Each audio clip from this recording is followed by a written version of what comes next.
Assalamualaikum warahmatullahi wabarakatuh. Ketemu lagi dengan saya Oyo Hadiana di channel Wiwin Nurmela Dewi. Masih tentang informasi seputar PPDB tahun 2024, jenjang SMA, SMK, dan SLB di Provinsi Jawa Barat. Dan hari ini H-1 untuk penutupan di jalur tahap kedua, di mana tahap kedua ini ada 4 jalur. Yang pertama ada PDBK, peserta didik kebutuhan khusus. Yang kedua ada perbedaan orang tua dan anak guru. Yang ketiga ada jalur rapot. Dan keempat yaitu jalur prestasi kejuaraan. Nah, video kali ini saya akan membahas tentang kuota limpahan. Atau sebelum ke kuota limpahan, saya pengen mengecek dulu apakah yang ada di wilayah PPDB ini, apakah ada perubahan atau tidak. Kita akan cek. Saya akan coba di cabang dinas 1 Bogor ya. Nah, kota Bogor deh. Atau Bogor lah. Cabang dinas 1. Di sini ada, ada di sini ada satu nih. Kalau di jalur zonasi itu hanya ada info sekolah, data pendaftar, tidak ada posisi sementara, ada hasil seleksi di sini. Nah, ada kemungkinan posisi sementara ini adalah posisi ataupun peringkat sementara yang sudah diverifikasi oleh sekolah masing-masing. Kita akan mengecek di Cadisdik 1 Bogor, kuota pendaftar dulu apakah banyak. Kita akan lihat dulu. Kuota pendaftarnya SMA Bogor Negeri, dan kita coba SMA mana nih? Kita coba SMA 4 Cibinong. Pilih jalurnya, jalur prestasi rapot yang kita cek. Apakah sudah banyak yang sudah verifikasi? Ternyata ada 4 dan ada 32 yang sudah diverifikasi. Ini ada 32 yang diverifikasi, dan kita akan mengecek di sini posisi sementara, atau kita cek info sekolah dulu. Info sekolah dulu, berapa kuota untuk jalur rapot di SMA 4 Cibinong. Cibinong. Untuk jalur rapotnya itu ada 85. Wah, ini maksimal nih. Ini 85. Dan yang mendaftar yang sudah diverifikasi baru 32. Posisi sementaranya kita akan cek apakah bisa dilihat. Bogor dan Negeri 4 Cibinong. Setelah itu nilai rapot. Sudah bisa dilihat ini sudah berapa nih?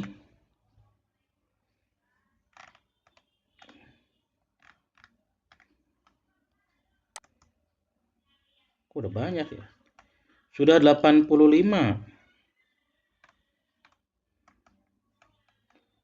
Posisi sementaranya sudah 85. Tertinggi nilai rapotnya yaitu 480. Wow. Ini berarti hampir 90 nilainya nih, atau 89. 480. Posisi tertingginya, posisi terendahnya itu ada 437. Sebentar, saya cek dulu ini. Tapi udah verifikasi baru 32 ya? Kok bisa ya?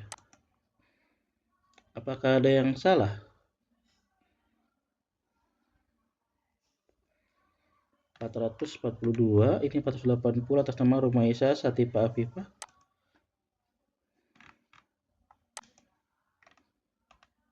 Ya, betul berarti. Ya, ini hanya untuk melihat posisi sementara aja. Kuotanya 85, ini posisi sementara. Ada sini sudah muncul 9 ternyata. Ada muncul sudah 85. Posisi sementaranya ini yang masuk di SMA 4 Cibinong di Kabupaten Bogor. Gitu ya. Kalian bisa mengecek sendiri, silakan di wilayah PPDB apapun yang kalian bisa cek, yang mau kalian cek sendiri. Kalau pengen melihat posisi sementaranya, apakah kita coba kota Bandung, posisi sementaranya kita akan cek SMA di kota Bandung, SMA berapa ya? Coba yang SMA 5. Kita lihat dulu, ini kotanya 359 semuanya. Jalur rapot. Ini posisi sementaranya kuotanya 77. Apakah sudah semua? Dan masih 46 yang sudah diverifikasi. Ini posisi sementaranya. Berarti yang mendaftar posisi sementara 46 dan nilai rapotnya tertingginya 488,6. Wow, tinggi ini, 90 ke atas ini biasanya. Luar biasa. Bagus sekali ini berarti nilainya 488 ya. Oke, itu barangkali kalian silakan mau ngecek masing-masing posisi sementara, pendaftar dan yang lainnya. Ada beberapa sekolah memang yang sudah posisi sementara sudah banyak, ada yang juga belum. Silakan kalian cek di masing-masing wilayah PPDB. Yang saya bahas di video kali ini adalah kuota limpahan. Nah, dilihat di sini kalau kita lihat di sini ada kuota pendaftaran, ada zonasi, ada PDBK, ada perpindahan tugas orang tua, ada prestasi kejuaraan, rapot dan KTM. Untuk zonasi dan KTM ini sudah selesai dan masih dibuka adalah PDBK, perpindahan tugas orang tua, kejuaraan dan rapot. Nah, kalau melihat juknis yang di Pergub nomor 9 tahun 2024 tentang juknis PPDB tahun 2024 yang ada di sini nih, yang belum di dokumen pendukung, silakan kalian coba download. Yang sudah download silakan kalian cek ya, ini di salinan peraturan gubernur tahun 2024 itu menjelaskan tentang kuota limpahan. Maksud kuota limpahan itu adalah jika di antara salah satu empat ini, PDBK, perlindungan orang tua, kejuaraan ataupun rapot, itu kurang atau tidak banyak yang mendaftar atau kurang dari pendaftar, contoh PDBK nih. Biasanya PDBK ini yang kuota 22 ini biasanya yang daftarnya sedikit. Nah, otomatis ini contoh yang daftarnya hanya 2, berarti kan ada lebihan 20 nih. Nanti yang 20 ini akan dilimpahkan menurut peraturan dari salinan Pergub itu akan dilimpahkan ke prestasi rapot. Jadi prestasi rapotnya karena ini dikurangi 2, ini sisa 20 ditambahkan ke 85. Jadi prestasi rapotnya bukan 85 tapi menjadi 105 untuk apa ya? Kuota limpahannya. Nah, kalau kalian pengen lihat juknisnya, saya akan coba buka juknisnya di sini. Saya sudah mendownload dan saya coba. Ini salinan gubernur. Saya akan coba cari keningan petunjuk teknis penerimaan peserta didik baru pada sekolah menengah atas, sekolah menengah kejuruan dan sekolah luar biasa. Ini Pergub Jawa Barat, peraturan Jawa Barat nomor 9 tahun 2024. Nah, kalau melihat dari juknis ini, saya akan coba tarik ke bawah di kuota limpahan. Kalau tidak salah sebentar, saya cek dulu di mana ya.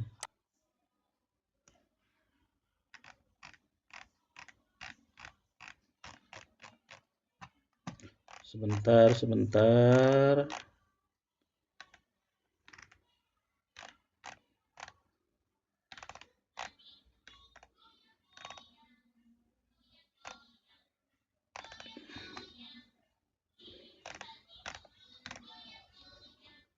Nah, di sini ada pelimpahan kuota SMA. Di sini ada peraturannya. Jelas, jika kuota masing-masing jalur tidak dapat dipenuhi, sisa kuota dapat dialihkan pada jalur yang lain pada tahap yang sama atau tahap berikutnya dengan ketentuan urutan sebagai berikut.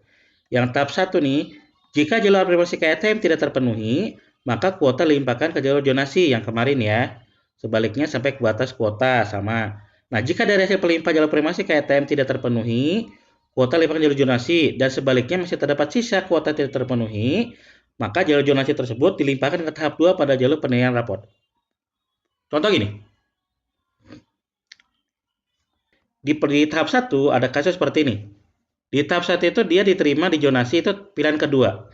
Dia tidak berminat, dia merasa jualan pilihan kedua tidak cocok dengan pilihan dia. Akhirnya dia mundur dari pilihan kedua. Dia mundur pilihan kedua untuk ikut di tahap kedua, jalur rapot. Nah, otomatis sekolah yang ditinggalkan itu adalah menyisakan kuota zonasinya.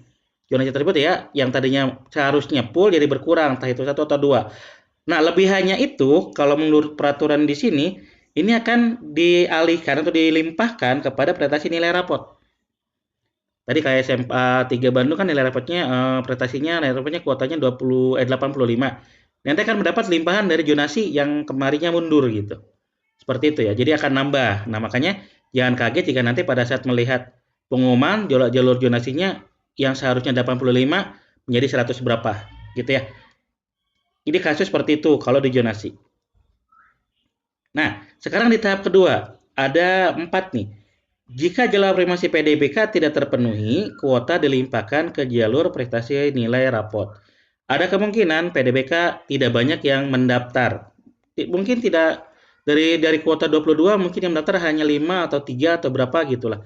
Karena sangat jarang untuk yang peserta didik yang PDBK, peserta didik kebutuhan khusus. Jadi, ada kemungkinan di penilaian nilai rapot akan bertambah kuotanya seandainya jalur afirmasi PDBK ini tidak terpenuhi kuotanya.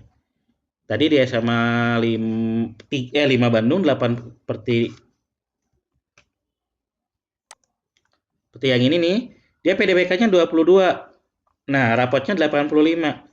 Yang daftar PDBK cuma 2. Kan menyisakan 20 nih lebihnya nih. Limpahkan ke sini ke 85 menjadi 105. Belum lagi jika yang zonasi di sini dia ada yang mundur. Mundur 6 orang nih pengen ke sekolah yang lain. Otomatis kan ini berkurang nih. Yang ini juga akan dilimpahkan kembali ke jalur zonasi. Ke jalur prestasi rapot dari jalur zonasi ini. Jadi sininya akan menambah banyak menjadi 110 kalau tidak salah. Dari 105 tambah 5 jadi 110. 111 kalinya 6. Gitu ya. Jadi nanti prestasi rapat pada pengumuman kok jadi nambah banyaknya gitu. Jadi nambah banyak. Ada kemungkinan dari jalur PDBK kalau melihat dari kuota limpahan. Kita lanjut coba kuota limpahan apa lagi? Nah, pelimpahan timbal balik antara kuota jalur perpindahan orang tua, wali guru hingga batas kuota. Nah, berarti contoh gini. Bagi yang sudah mendaftar, pasti akan melihat pendaftaran untuk perpindahan orang tua dan anak guru. Setelah itu kalau kalian mengklik yang ini ada 2 menu. Apakah menggunakan jalur anak guru atau perpindahan orang tua. Ini berbalikan. Kalau ternyata kuotanya 22, anak gurunya hanya sekian, berarti nanti dimasukin ke perpindahan orang tua. Jadi dibolak-balik ya. Jadi pokoknya sih antara ini harus penuh 22. Antara ini harus penuh 22. Jadi kalau memilih anak guru dan anak harus penuh 22 semuanya. Karena perpindahan tugas orang tua pun jarang. Jarang yang ada, kebanyakan kalau kebanyakan anak guru, kalau anak guru mungkin banyak. Ya, banyak dan oh ya, anak guru juga kalau tidak salah ini menggunakan jarak. Berarti nanti kalau kuotanya lebih 25 dari 22 ini, berarti nanti yang masuk di 1-22 adalah jarak yang terdekat dari sekolah tersebut. Anak guru juga melihatnya jarak ya, bukan melihat lainnya. Tidak melihat, yang penting berkasnya lengkap, baik itu ada serdik, sertifikat terdidik atau tidak. Yang penting berkasnya lengkap, ada surat, ada SK mengajar dan jarak foto rumah, kalau tidak salah ada foto rumah. Setelah itu dilihat jaraknya. Jarak terdekat ke sekolah yang dituju itulah yang masuk. Jadi sama seperti zonasi. Kalau anak guru seperti KTM juga. Nah, untuk pelimpahannya ini bolak-balik. Harus sesuai apakah anak gurunya 10 atau orang tuanya 11 atau 12 itu harus full. Tapi bagaimana kalau ternyata anak guru ini tidak full semuanya? Tidak banyak yang mendaftar. Nah, di bagian C. Jika masih ada kuota pada pelimpahan sebagaimana huruf B, yang ini nih, yang pelimpahan timbal balik tadi, serta kuota lipat ke jalur prestasi nilai rapot. Oh, semuanya ke nilai rapot. Jadi nanti kalau ternyata anak guru dan pendidikan orang tua pun tidak lebih dari 22, bahkan kurang dari 22, hanya 20, ini pun dilimpahkan ke jalur prestasi rapot. Berarti numpuk di rapot semua dari zonasi, dari PDBK, dari pembinaan tugas orang tua, ke sini semua ke jalur rapot semua. Wah, luar biasa, berarti jalur rapotnya akan banyak kuotanya dan itu akan membuat siswa yang mendaftar jalur rapot peluang diterimanya lebih besar. Dan itu memang yang diinginkan oleh panitia PPDB di SMA. Yang terakhir, jika jalur prestasi kejuaraan tidak terpenuhi, kuota dilimpahkan ke jalur prestasi nilai raport. Nah, berarti kalau kejuaraan yang 22 pun ini tidak terpenuhi, berarti masuk ke jalur raport semua. Jadi 1, 2, 3, 4 dari zonasi yang tidak mendaftar ulang pasti ininya berkurang, dilimpahkan ke jalur prestasi rapot. Dari PDBK ada kemungkinan banyak yang tidak mendaftar atau ada kemungkinan pendaftarannya sedikit, pasti akan masuk ke prestasi rapot. Dari perpindahan tugas orang pun sama dan kejuaraan pun sama. Jadi nanti kalian yang prestasi nilai rapot berpeluangnya lebih besar karena ada kemungkinan mendapatkan kuota limpahan dari 4 jalur. Dari zonasi, PDBK, tugas orang tua, dan anak guru, plus terakhir adalah prestasi kejuaraan. Semoga seperti itu karena ada peraturannya, mudah-mudahan tidak apa ya, tidak, mudah-mudahan sesuai dengan peraturan yang ada. Kita ini untuk peraturan SMA, limpahan zonasi SMA. Di SMK apakah ada? Kita akan cek dulu peraturannya. Nah, ada pelimpahan SMK juga. Ada pelimpahan SMK. Yang pertama ada tahap 1. Ini tahap 1 kayaknya timbal balik sudah selesai ya. Saya anggap ini pelimpahan timbal balik antara kuota jalur privasi KTM dan jalur terdekat dibolak-balik aja. Tidak terdekat tidak terpenuhi kuota limpahan ke nilai rapot. Sama juga nilai rapot ke tahap 2. Nah, di tahap 2 ada banyak deh. Pelimpahan timbal balik antara kuota afirmasi PDBK dengan pindahan tugas orang tua anak guru. Oh, berarti pelimpahannya kalau PDBK-nya nggak banyak pendaftar, nanti dilimpahkan ke jalur anak guru. Pindahan tugas orang tua anak guru. Kalau SMA kan ini kalau tidak ada ini ke rapot. Ini berarti ke anak guru, timbal balik ya. Kalau ini kurang berarti ke PDBK, kalau di PDBK kurang ke anak guru. Ini yang SMK. Jika kuota hasil sebagaimana pelimpahan timbal balik antara kuota jalur afirmasi PDBK dengan jalur tugas orang tua dan anak guru tidak terpenuhi, kuota dilimpahkan ke jalur prestasi rapot. Jika yang A ini tidak terpenuhi kedua-duanya, ini masih kurang, ini juga kurang, berarti nanti ke prestasi rapot. Berarti sama dengan SMA, semuanya berujung di prestasi rapot. Jadi otomatis prestasi rapotnya akan bertambah kuotanya dan memaksimalkan peluang lebih besar untuk diterima di jalur prestasi rapot bagi yang mendaftar prestasi rapot. Yang ketiga atau C, pelimpahan timbal balik antara jalur perpindahan tugas orang tua dengan anak guru. Ini otomatis timbal balik ya dengan tugas orang tua. Yang D, jika kuota hasil pelimpahan timbal balik antara jalur perpindahan tugas orang tua dan anak guru tidak penuhi, ke prestasi rapot. Sama dengan SMA juga, ada di prestasi rapot semua. Yang terakhir, jika kuota jalur prestasi kejuaraan tidak terpenuhi, kuota limpahkan pada jalur prestasi rapot. Sama ya.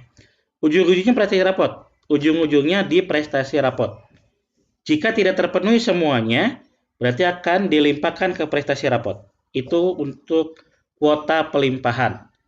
Semoga kalian banyak diterima di jalur prestasi rapot dan nilainya juga bagus. Mudah-mudahan sesuai dengan keinginan kalian, karena ini adalah tahap kedua, tahap terakhir untuk mendaftar di SMA negeri. Setelah kalian tidak diterima di jalur tahap 2 ini, ada kemungkinan kalian masuk di SMA swasta. Kecuali ada mungkin, saya bilang mungkin ya, mungkin ada beberapa SMA negeri yang memang masih kekurangan siswa, baik dari tahap 1 maupun tahap 2 akan membuka tahap ketiga. Ada kemungkinan seperti itu. Semoga saja iya. Tapi tergantung dari sekolah itu masing-masing. Kuotanya banyak, ternyata yang daftarnya sedikit, ada kemungkinan kalau memang tidak terpenuhi di tahap 1 tahap 2, ada kemungkinan akan membuka di tahap ketiga. Silakan kalian cari informasinya, cari data-datanya, karena datanya lengkap ada di web PPDB bagi yang pengen melihat apakah sekolah tersebut kekurangan pendaftar atau tidak. Kalau sekolah tersebut kekurangan pendaftar, kita lihat di tahap 2. Kalau ternyata masih kekurangan pendaftar, silakan kalian kunjungi sekolahnya, masih dibuka tidak untuk tahap ketiga. Kalau kalian ingin mendaftar atau ingin sekolah di negeri, tidak di swasta. Jarak mungkin akan berbeda. Jaraknya mungkin jauh dari rumah kalian, jaraknya mungkin lebih jauh dari sekolah yang awal yang kalian tuju, tapi yang penting negerinya. Itu terserah aja ya. Namanya pilihan. Oke, terima kasih. Silakan bagi kalian yang ingin bertanya, mudah-mudahan saya bisa jawabnya. Sekian dari saya. Assalamualaikum warahmatullahi wabarakatuh.